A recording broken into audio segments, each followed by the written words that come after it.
live streaming, tapi saya percaya kuasa Tuhan melebihi semuanya, Tuhan berkuasa, dan apapun itu Tuhan hadir bersama-sama dengan kita. Baiklah, kita akan memulai ibadah kita pagi ini. Kita mau katakan bahwa Tuhan Yesus adalah Tuhan Allah yang setia. Dia tidak pernah meninggalkan kita.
bersyukur, kami mau menyatakan bahwa Engkau adalah Allah yang berkuasa atas kehidupan kami, Engkau adalah Allah yang memegang seluruh kehidupan kami. Terima kasih ya Tuhan, kami pagi ini juga memulai persekutuan ini, ibadah ini Tuhan. Kami mau serahkan kami semua ke tangan-Mu, jemaat yang saat ini menyaksikan live streaming ibadah ini. Kami mau serahkan juga, biarlah Tuhan yang boleh melalui kami semua, biarlah kuasa Roh Kudus-Mu boleh memimpin kami setiap kami yang hadir, dan kami boleh menikmati persekutuan dengan Engkau Tuhan. Kami mau serahkan semuanya ke tangan-Mu waktu ini, Tuhan yang pimpin, Roh Kudus berhadir bersama-sama dengan kami. Terima kasih ya Tuhan, terima kasih Roh Kudus. Hanya di dalam nama-Mu kami berdoa dan kami bersyukur. Amin. Ya, kita akan melanjutkan ujian kita pada pagi hari ini. Kita mau katakan bahwa Tuhan Yesus baik, tiada berkesudahan kasih setia Tuhan. Saya mau undang kita untuk bangkit berdiri. Kita akan angkat pujian ini.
Yeremia pasal yang ke-36 ayat 20 sampai yang ke-32.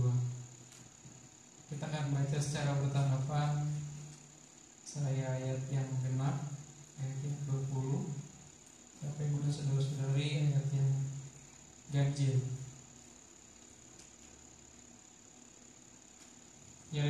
30, pasal yang ke-36 ayat 20 sampai yang ke-32. Saya akan mulai. Kemudian pergilah mereka menghadap raja di pelataran. Sesudah mereka menyimpan gulungan itu di kamar panitera Elisama, mereka memberitahukan segala perkataan ini kepada raja. Raja menyuruh Yehudi mengambil gulungan itu, lalu ia mengambilnya dari kamar panitera Elisama itu. Yehudi membacakannya kepada raja dan semua pemuka yang berdiri dekat raja. Waktu itu adalah bulan yang ke-9 dan raja sedang duduk di balai musim dingin, sementara di depannya api menyala di perapian. Setiap kali apabila Yehudi selesai membacakan 3-4 lajur, maka raja mengoyak-ngoyaknya dengan pisau, lalu dilemparkan ke dalam api yang di perapian itu, sampai seluruh gunung itu habis dimakan api yang di perapian itu. Baik raja maupun para pegawainya yang mendengarkan segala perkataan ini, seorang pun tidak terkejut dan tidak mengoyakkan pakaiannya. Enatan, Delaya, dan Gemaria memang mendesak kepada raja supaya jangan membakar gulungan itu, tetapi raja tidak mendengarkan mereka. Bahkan raja memerintahkan Pangeran Yeramel, Seraya bin Azriel, dan Selemia bin Abdel untuk menangkap juru tulis Baruk dan Nabi Yeremia, tetapi Tuhan menyembunyikan mereka. Sesudah raja membakar gulungan berisi perkataan-perkataan yang dituliskan oleh Baruk langsung dari mulut Yeremia itu, maka datanglah firman Tuhan pada Yeremia bunyinya. Ambil pulalah gulungan lain, tuliskanlah di dalamnya segala perkataan yang semula ada di dalam gulungan yang pertama, yang dibakar oleh Yoyakim, Raja Yehuda. Mengenai Yoyakim, Raja Yehuda, haruslah kau katakan, beginilah firman Tuhan, kau telah membakar gulungan ini dengan berkata, mengapakah engkau menulis di dalamnya bahwa Raja Babel pasti akan datang untuk memusnahkan negeri ini dan untuk melenyapkan dari dalamnya manusia dan hewan. Sebab itu, beginilah firman Tuhan tentang Yoyakim, Raja Yehuda. Ia tidak akan mempunyai keturunan yang akan duduk di atas tahta Daud, dan mayatnya akan tercampak, sehingga kena panas di waktu siang dan kena dingin di waktu malam. Aku akan menghukum dia, keturunannya dan hamba-hambanya karena kesalahan mereka. Aku akan mendatangkan atas mereka, atas segala penduduk Yerusalem dan atas orang Yehuda, segenap malapetaka yang Kuancamkan kepada mereka, yang mereka tidak mau mendengarnya. Maka Yeremia mengambil gulungan lain dan memberikannya kepada juru tulis Baruk bin Neria, yang menuliskan di dalamnya langsung dari mulut Yeremia segala perkataan yang ada di dalam kitab yang telah dibakar Yoyakim, Raja Yehuda dalam api itu. Lagi pula masih ditambahi dengan banyak perkataan-perkataan seperti itu. Amin. Ya, demikianlah bacaan firman Tuhan kita. Di mana Tuhan silakan duduk kembali.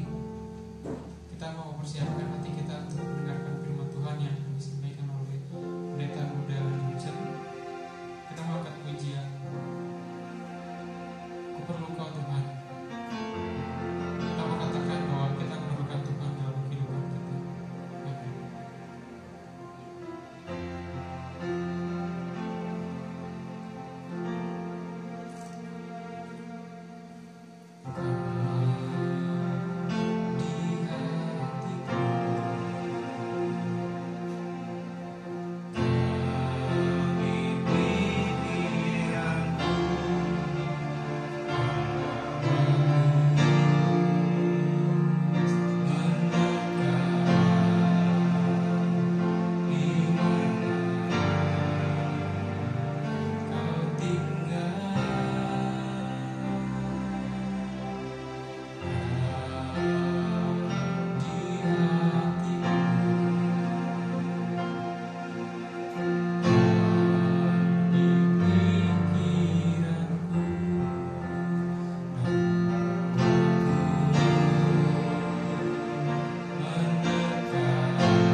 mengucap syukur Tuhan karena sampai dengan detik ini Tuhan Engkau masih mengaruniakan kepada kami kehidupan yang baik Tuhan.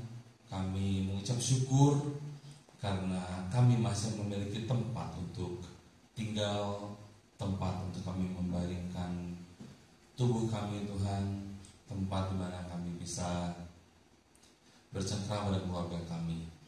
Saat ini Tuhan kami akan mendengarkan sebagian dari firman-Mu Tuhan. Biarlah Kau mau hadir di tengah-tengah kami, sehingga kami juga bisa melihat betapa besar kasih dan kuasa-Mu kepada kami. Dan kami juga menyadari Tuhan bahwa kami memerlukan Engkau. Untuk itu Tuhan, biarlah firman-Mu bisa terus berada di dalam hati kami. Terima kasih Tuhan, dalam nama Tuhan Yesus kami sudah berdoa dan mengucap syukur. Amin. Shalom, selamat pagi Bapak Ibu, saudara-saudari sekalian. Untuk khotbah saya pada hari ini saya beri judul Berjalan Bersama Tuhan. Ya, karena memang pada hari-hari ini sangat dibutuhkan sekali ya, bahwa kita bisa berjalan, sebuah keyakinan, sebuah iman bahwa kita harus berjalan bersama dengan Tuhan. Ya, mungkin ada di antara kita semua yang karena pandemi COVID-19 ini bisnisnya agak terseret-seret, pekerjaannya mungkin yang gajinya dipotong, atau bahkan mungkin ada di antara saudara kita, teman-teman kita yang di PHK oleh perusahaannya. Ya, tapi bagaimanapun juga kita harus tetap bersyukur kepada Tuhan bahwa sampai sekarang kita masih bisa makan, kita masih bisa tidur. Ya, nah, jadi untuk bacaan firman Tuhan kita akan ambil dari Bilangan 10 ayat 11 sampai 13, kemudian lanjut kembali ke ayat 29 sampai 36. Ya, saya akan bacakan untuk saudara sekalian. Bilangan 10 ini berbicara tentang bagaimana kaum Israel berangkat dari Gunung Sinai menuju ke tanah perjanjian yang dipimpin oleh Musa. Ya. Bilangan 10 ayat 11. Pada tahun yang kedua, pada bulan yang kedua, pada tanggal 20 bulan itu, naiklah awan itu dari atas kemah suci tempat hukum Allah. Lalu berangkatlah orang Israel dari padang Gunung Sinai menurut aturan keberangkatan mereka. Kemudian diamlah awan itu di padang gurun Paran. Itulah pertama kali mereka berangkat menurut titah Tuhan dengan perantaraan Musa. Kemudian ayat ke-14 sampai dengan ayat ke-28 itu bicara tentang bagaimana bangsa Israel, urut-urutan keberangkatan bangsa Israel bersama dengan para pemimpinnya dan barang-barang yang dibawa. Ya, sehingga kita akan skip bagian itu. Kemudian kita langsung lanjut ke ayat 29. Lalu berkatalah Musa kepada Hobab, anak Reuel orang Midian, mertua Musa, kami berangkat ke tempat yang dimaksud Tuhan. Ketika ia berfirman, aku akan memberikannya kepadamu. Sebab itu ikutlah bersama-sama dengan kami. Maka kami akan berbuat baik kepadamu, sebab Tuhan telah menjanjikan yang baik tentang Israel. Tetapi jawabnya kepada Musa, aku tidak ikut, melainkan aku hendak pergi ke negeriku dan kepada sanak saudaraku. Kata Musa, janganlah kiranya tinggalkan kami, sebab engkaulah yang tahu bagaimana kami berkemah di padang gurun. Maka engkau dapat menjadi penunjuk jalan bagi kami. Jika engkau ikut bersama-sama dengan kami, maka kebaikan yang akan dilakukan Tuhan kepada kami akan kami lakukan juga kepadamu. Lalu berangkatlah mereka dari gunung Tuhan dan berjalan 3 hari perjalanan jauhnya. Sedang tabut perjanjian Tuhan berangkat di depan mereka dan berjalan 3 hari perjalanan jauhnya untuk mencari tempat perhentian bagi mereka. Dan awan Tuhan ada di atas mereka pada siang hari apabila mereka berangkat dari tempat perkemahan. Apabila tabut itu berangkat, berkatalah Musa, bangkitlah Tuhan, supaya musuhmu berserak dan orang-orang yang membenci engkau melarikan diri dari hadapanmu. Dan apabila tabut itu berhenti, berkatalah ia, kembalilah Tuhan kepada umat Israel yang beribu-ribu laksa ini. Nah, jadi dari kisah bagaimana Musa memimpin bangsa Israel berangkat ke tanah perjanjian, yaitu tanah Kanaan, ini kita bisa belajar banyak hal. Ya, yang pertama adalah hal ini terjadi adalah pertama kali bangsa Israel berangkat menurut titah Tuhan dengan perantaraan Musa. Jadi di bilangan pasal 9 itu kita baca bahwa Tuhan memberikan tanda ya untuk memimpin perjalanan bangsa Israel, yaitu tiang awan dan tiang api. Tiang awan di siang hari dan tiang api di malam hari. Oke, kemudian jadi pada saat si awan itu dia jalan, mereka jalan, si orang Israel itu jalan. Kalau tiang awannya berhenti, mereka itu berhenti. Ya, mereka kemudian mereka kan membawa ini ya, membawa tabut perjanjian.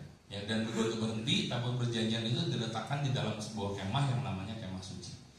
Kalau Tuhan ingin bangsa Israel diam di sana, maka si tiang awan itu akan berhenti, akan diam di atas kemah suci.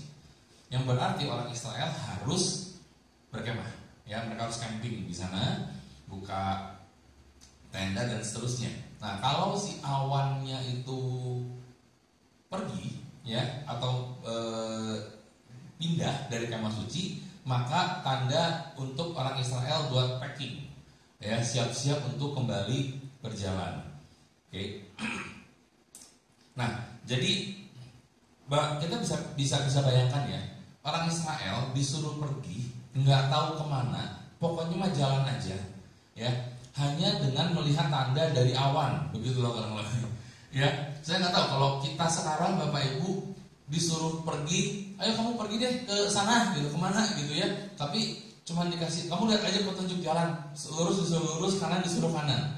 Kita kadang-kadang ini ya akan bingung ya, waduh saya mau disuruh kemana ini, begitu ya. Nah, jadi tapi orang Israel di sini menunjukkan ketaatan mereka terhadap perintah Tuhan.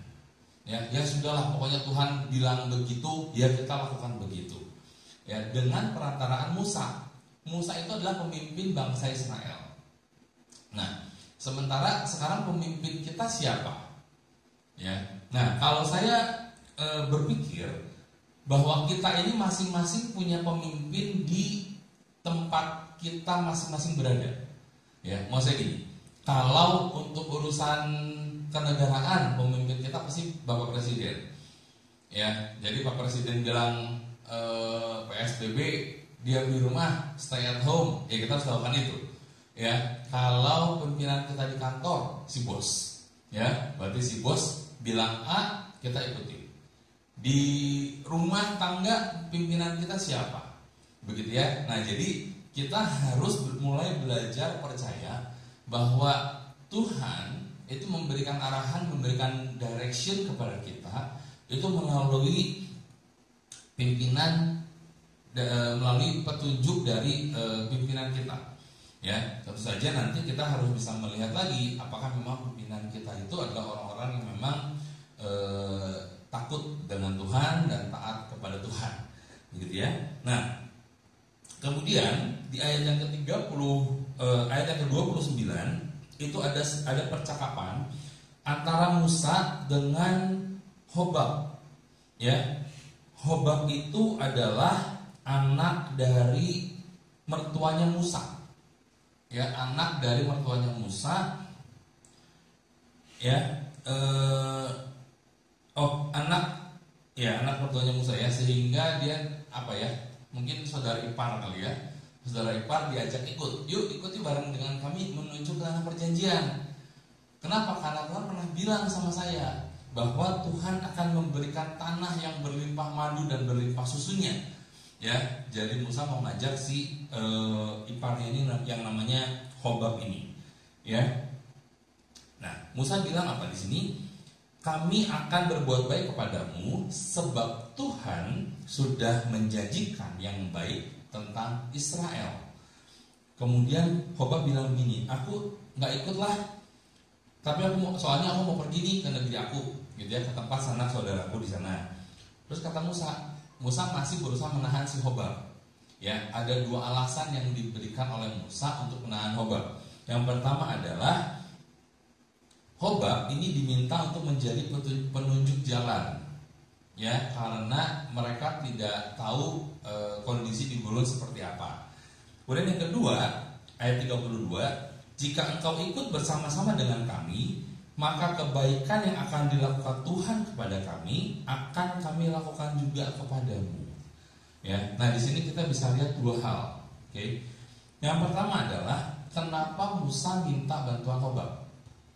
Kan udah ada tiang awan dan tiang api, begitu ya, udah ada tiang awan tiang api, mereka tinggal jalan aja, begitu ya. Nah, di sini kita bisa lihat bahwa Tuhan selain sebetulnya memberi petunjuk-petunjuk kecil, gitu ya, kepada manusia, kita sebagai manusia juga perlu untuk berusaha sendiri.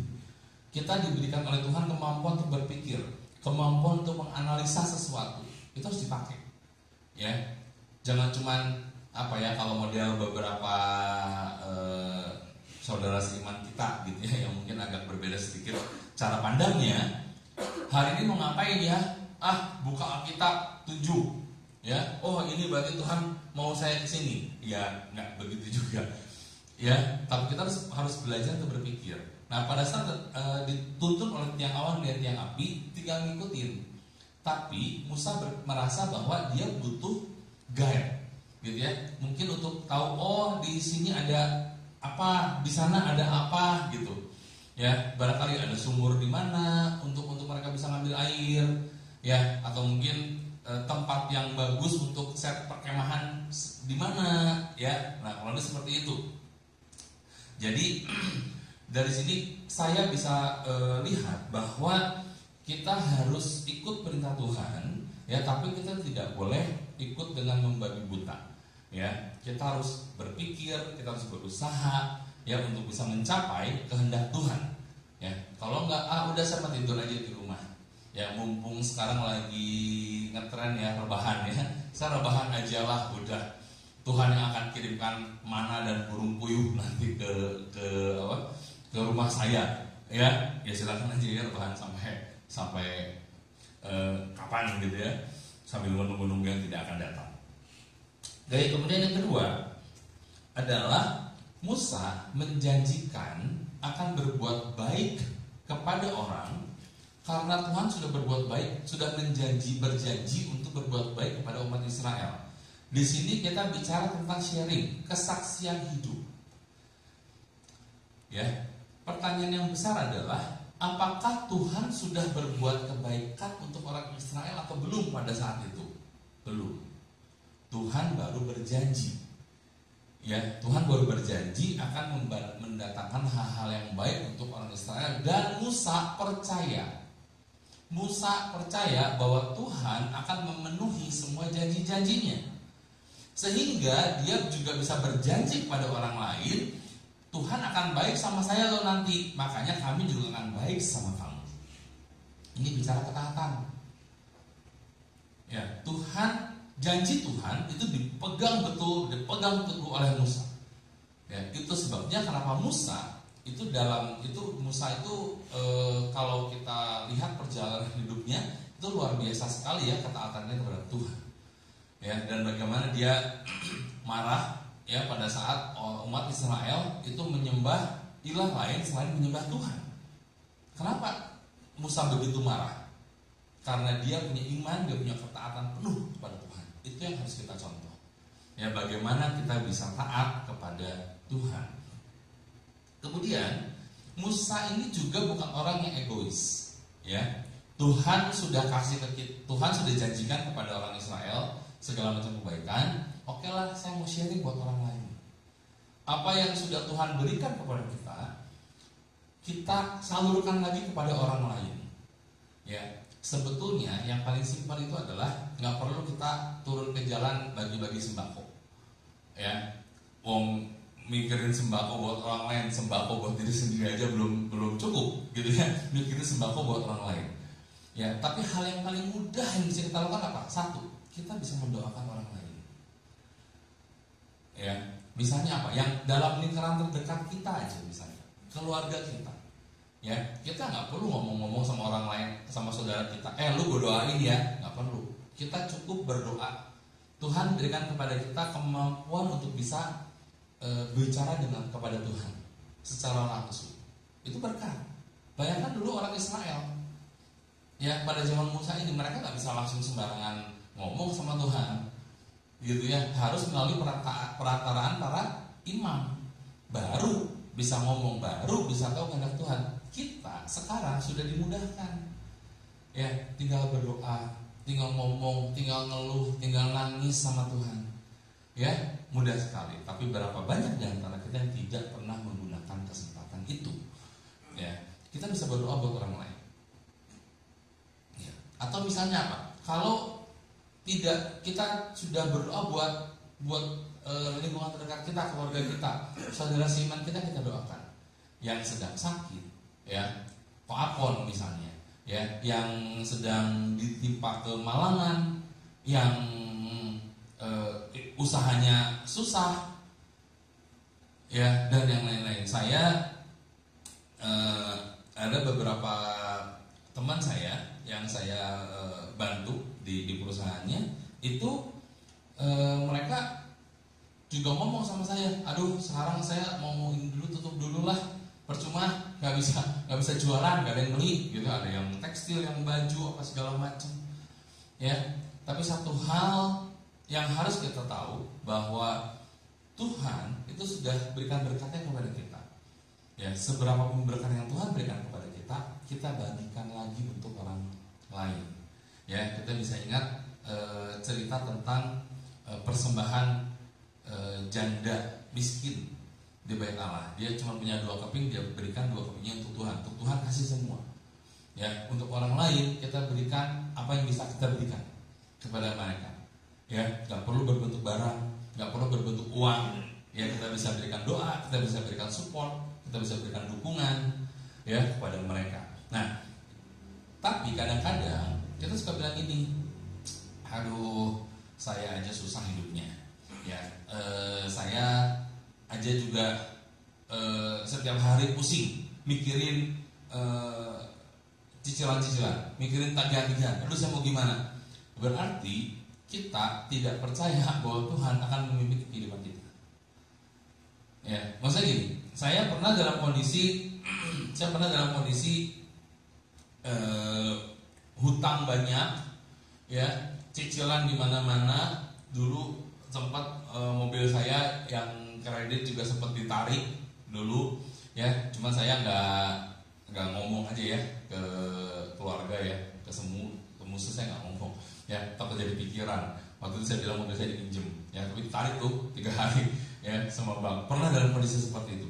Tapi satu hal yang saya percaya, bahwa Tuhan akan selalu memimpin hidup saya, ya. Tuhan tidak akan pernah meninggalkan saya. Jadi gimana? Ya dijalanin, ya, dijalanin dengan penuh percaya dan penuh berharap kepada Tuhan, ya. Nah, itu yang mungkin bisa kita coba lakukan di saat-saat sekarang, ya. Percayalah bahwa Tuhan itu sudah menjanjikan hal yang baik kepada kita.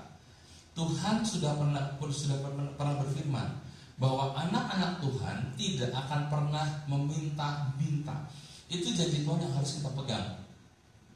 Tapi saya susah nih, saya masih minta-minta. Ya, mungkin kita bukan anak Tuhan, ya. Atau mungkin kita nggak cari Tuhan, ya. Atau mungkin Tuhan sedang berikan pengalaman kepada kita, ya. Pengalaman atau berikan teguran. Kamu nih jauh terus loh dari aku loh. Sini dong, deket-deket tuh, gitu ya. Ada satu lagu sekuler, ya, tapi kalimatnya itu saya suka banget, ya. Kalimatnya itu what doesn't kill you makes you stronger. Apa yang tidak membunuhmu akan membuatmu menjadi lebih kuat, ya. Saya pikir itu yang terjadi juga dalam kehidupan kita sebagai orang Kristen. Tuhan berikan kepada kita ujian-ujian, ya. Tuhan mau lihat seberapa taat sih kita kepada Tuhan dalam masa-masa kesulitan kita, ya. Kita jalanin. Kalau kita bisa melalui ujian itu, maka kita akan menjadi semakin kuat. iman kita semakin kuat. Ya, kepercayaan kita kepada Tuhan juga akan semakin kuat. Oke. Nah, kemudian yang ayat ke-33, lalu berangkatlah mereka dari gunung Tuhan dan berjalan 3 hari perjalanan jauhnya, sedang tabut perjanjian Tuhan berangkat di depan mereka dan berjalan 3 hari perjalanan jauhnya untuk mencari tempat perhentian bagi mereka. Dan awan Tuhan ada di atas mereka pada siang hari apabila mereka berangkat dari tempat perkemahan. Apabila tabut itu berangkat, berangkatlah Musa. Bangkitlah Tuhan supaya musuhmu berserak dan orang-orang yang membenci engkau melarikan diri dari hadapanmu. Dan apabila tabut itu berhenti, berkatalah ia, kembalilah Tuhan kepada umat Israel yang beribu-ribu laksa ini. Nah, dari bagian perikop ini kita bisa lihat bahwa Musa ini di sini betul-betul mengandalkan pimpinan Tuhan. Ya, yang pertama ayat 33 itu diceritakan bahwa tabut perjanjian berjalan di depan mereka, orang Israel di belakang.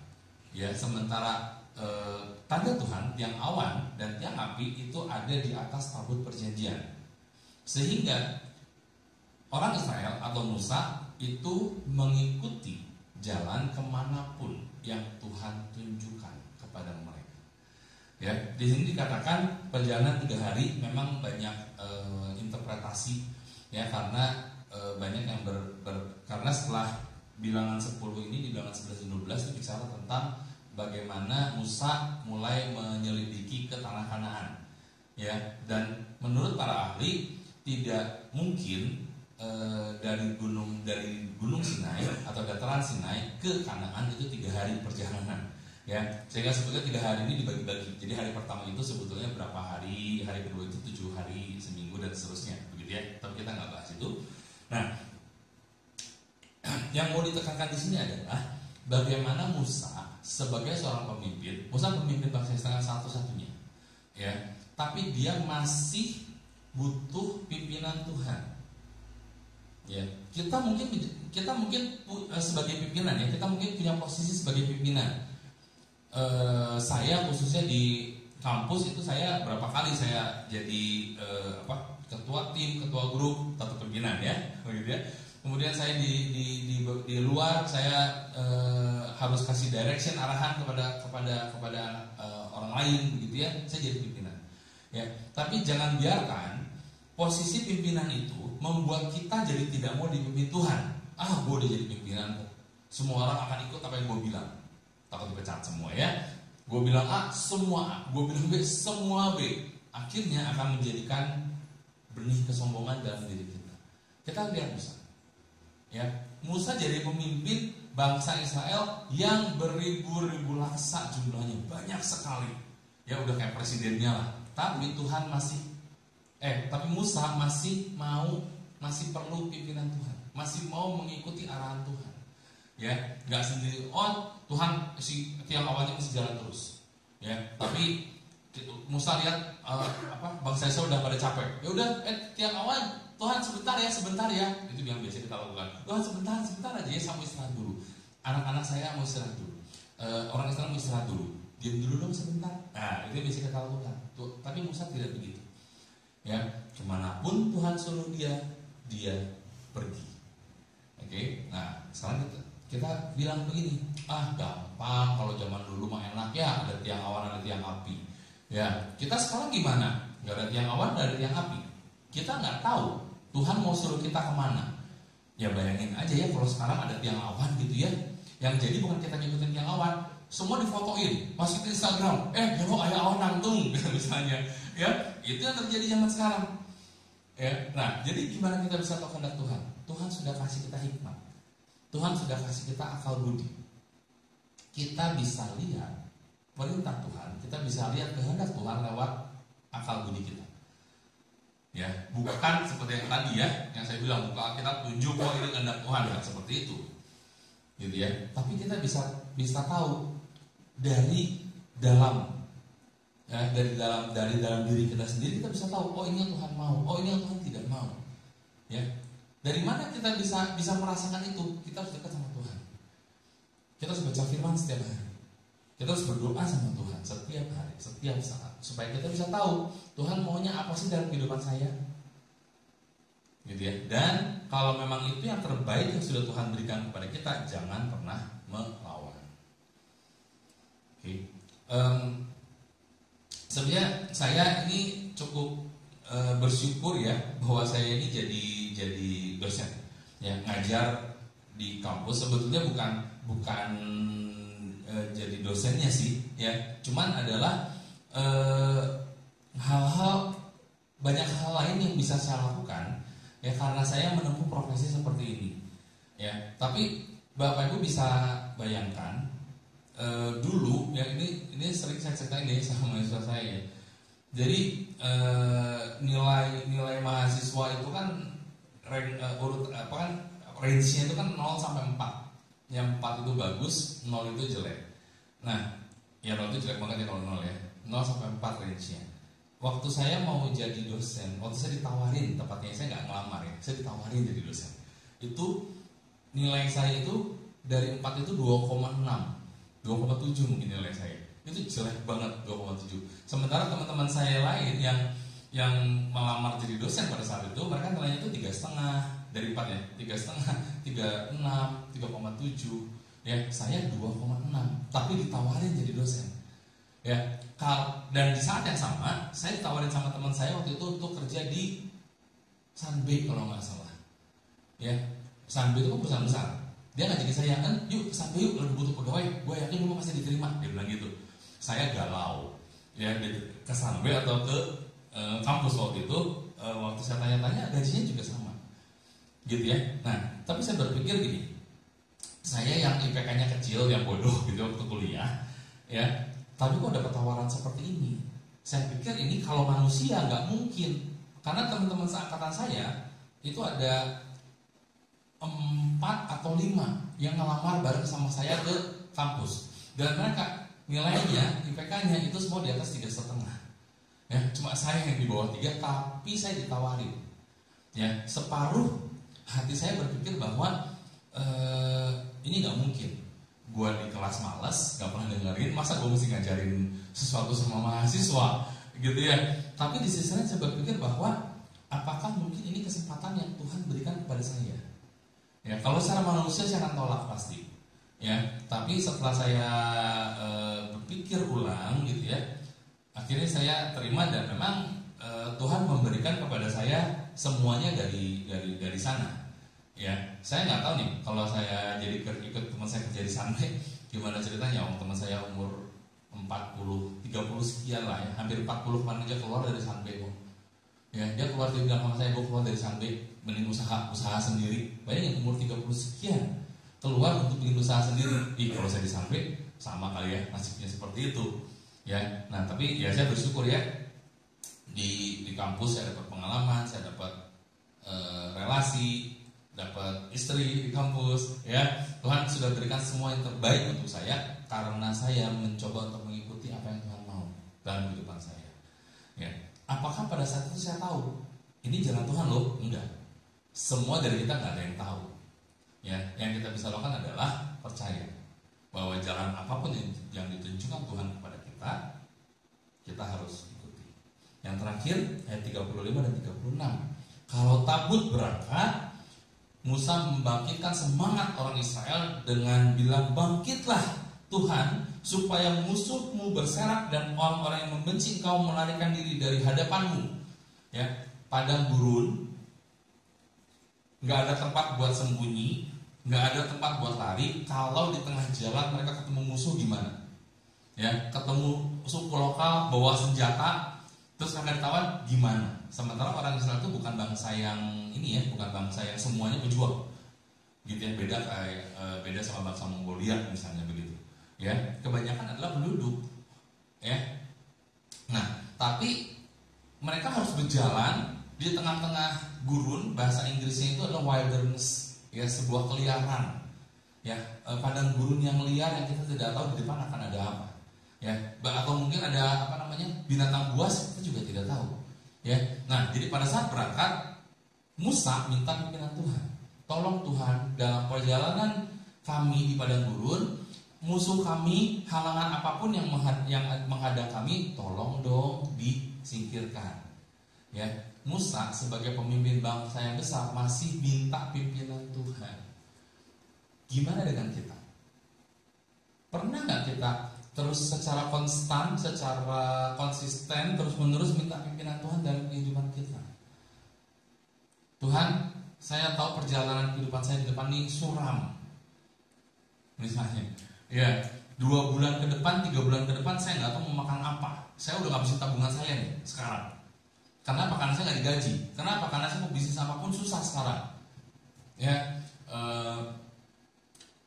awal-awal COVID ya, saya sempat ngobrol ya sama istri, mau yuk kita ini yuk cobain jahit masker yuk kita cobain bikin ini yuk hand sanitizer yuk, ada nih teman jual murah gitu ya.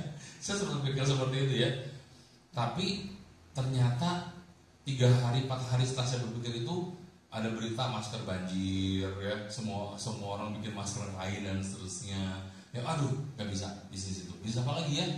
Bisnis makanan, cobain sekarang makanan yang rame gitu ya, nggak laku juga ya. Buka-buka PO di sana di sini, sekarang rame banget yang buka PO ya, di sana di sini juga nggak rame ya. 2-3 bulan ke depan hidup saya suram ya. Tapi apa yang kita lakukan? Kita minta petunjuk Tuhan. Kalau kita yakin bahwa kita berjalan bersama dengan Tuhan, kita minta Tuhan untuk pimpin perjalanan kita. Jangan ragu-ragu lagi ya. Karena apa? Yakini bahwa apapun yang terjadi dalam kehidupan kita itu dibuat Tuhan untuk membentuk kita. Dan yang terakhir, pada saat tabut berhenti, Musa bilang, kembalilah Tuhan kepada umat Israel yang beribu-ribu laksa ini. Pada saat berhenti, tujuan mereka adalah ke Kanaan. Berarti mereka berjalan terus. Pada saat berhenti, Musa menganggap bahwa Tuhan sedang tidak memimpin mereka lagi. Jadi dia mohon supaya Tuhan bisa kembali.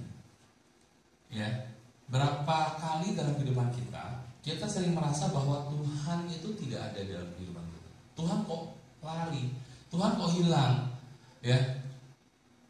Tuhan kok nggak pimpin lagi hidup saya. Ya, kita semua pasti pernah dalam kondisi up and down. Ya, sukses lagi di atas, bisa tahu kita ada di bawah, begitu ya. Pada saat kita di atas, kita tetap harus minta pimpinan Tuhan ya. Dan pada saat kita di bawah, kita harus berseru kepada Tuhan lebih keras lagi ya. Kenapa? Karena biasanya pada saat kita di atas, kita berpikir bahwa kita bisa melakukan ini semua karena kehebatan kita ya. Karena kita punya kekuatan, kita punya kemampuan, maka kita jadi hebat. Kalau kita di bawah, biasanya kita berpikir apa? Tuhan kok hilang ya, Tuhan kok nggak ada bersama-sama dengan saya ya. Nah, padahal Tuhan itu selalu ada dengan kita. Kalau kita mencari Tuhan, kalau kita minta, Tuhan selalu dekat dengan kita. Ya, itu sebabnya kita bisa belajar dari Musa. Dalam kondisi seperti apapun, ya Musa selalu butuh pimpinan Tuhan. Musa selalu mencari Tuhan. Musa selalu berusaha supaya Tuhan dekat dengan bangsa Israel. Dengan cara apa? Dengan cara mengikuti semua perintahnya. Refleksi kita pada pagi ini adalah, dalam masa susah seperti sekarang ini ya, apakah kita masih mencari Tuhan atau enggak? Apakah kita mengandalkan Tuhan atau tidak? Atau apakah kita menyalah-nyalahkan Tuhan? Apakah kita bilang Tuhan sudah gak sayang lagi sama saya, oleh karena itu saya juga gak mau sayang lagi sama Tuhan? Apakah itu yang akan kita lakukan? Ya, jadi dalam kondisi kita sedang sulit, dalam kondisi kita sedang makmur, kita selalu ingat bahwa Tuhan itu sudah menjanjikan hal yang baik untuk kita. Yang perlu kita lakukan adalah kita percaya, kita beriman, kita taat kepada semua perintah Tuhan. Ya, maka Tuhan akan berikan segala sesuatu yang terbaik bagi kita. Mari kita bersama-sama berdoa. Tuhan, kami bersyukur Tuhan untuk pernyataan janji-Mu kepada kami Tuhan. Kami ucap syukur untuk pembaharuan iman kami. Kami ucap syukur untuk pembaharuan janji-Mu kepada kami Tuhan. Kami percaya bahwa Engkau adalah Tuhan yang selalu menolong kami, menopang kami, dan selalu ada bersama dengan kami. Ajari kami juga Tuhan untuk selalu mencari Engkau, untuk selalu mencari wajah-Mu dalam kondisi seperti apapun. Dan biarlah kami semua juga bisa membagikan berkat-Mu kepada orang lain. Kami bisa membagikan sinar kasih-Mu kepada orang lain, sehingga orang lain juga bisa melihat kemuliaan-Mu, sehingga orang lain juga bisa melihat betapa Engkau adalah Allah kami yang sangat baik. Terima kasih Tuhan. Kami mohon pimpinan-Mu dalam kehidupan kami selanjutnya. Kami percaya, kami tahu bahwa kehidupan kami tidak akan semudah yang lalu, tapi kami terus percaya bahwa Engkau akan selalu berjalan bersama kami, memimpin kami. Terima kasih Tuhan. Dalam nama Yesus kami sudah berdoa dan mengucap syukur. Amin.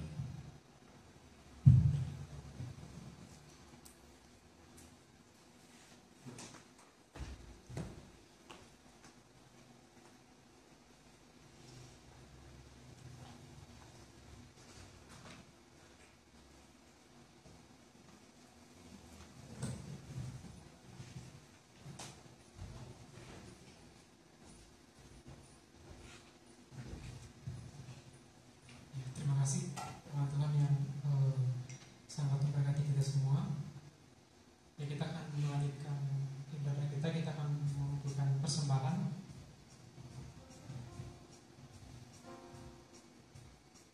Kita mengangkat pujian Engkaulah Tuhan kami.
Kita akan menerima doa berkat. Saya mengajak kita untuk berdiri.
sejahtera Allah yang melebihi segala akal manusia memeliharakan hati dan pikiran saudara-saudari sekalian di dalam Yesus Kristus. Mulai dari saat ini sampai Maranatha Tuhan Yesus datang kembali, bahkan sampai selama-lamanya. Amin.